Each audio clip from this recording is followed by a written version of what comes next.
When I was in college, I had a summer job cleaning showers at a truck stop.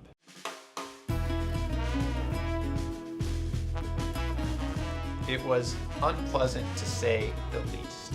But because it was so unpleasant, I worked as fast as I possibly could so I could get done as fast as I possibly could.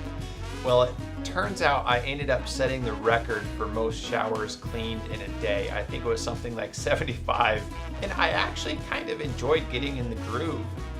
Well, my managers were very excited at my work ethic and how quickly I got it done, so they promoted me to cashier. To my shame, I actually complained about the job a little bit to my coworkers. One of them actually took it personally because she was wanting to make a career out of being a cashier. So my complaining was a really bad witness. Don't complain. Philippians 2 actually talks about this and says when we don't complain, we actually shine as lights in the world. It's a key part of our witness to not complain. But to tie this even to productivity, complaining hurts morale and therefore decreases productivity on the team and in the organization. And you know what? There's always something positive to find and look at and be excited about. That leads to the second point. I found something positive in the job cleaning showers. By making it miserable, I actually found it motivating. I actually liked that job.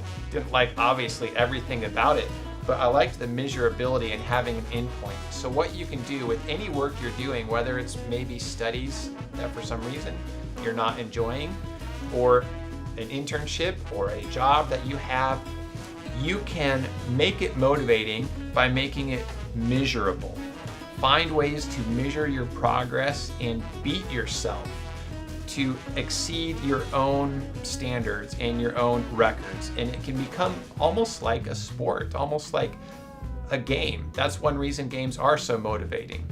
And third, when you change roles, you have to ask yourself what's different about this new role and adapt. That's the mistake I made when I switched from cleaning the showers to being a cashier. I didn't ask what's different, so I didn't adjust. And if I would have done that, I think I would have enjoyed the role much better and been more effective at it. So take away those 3 lessons from my time cleaning showers at a truck stop in college.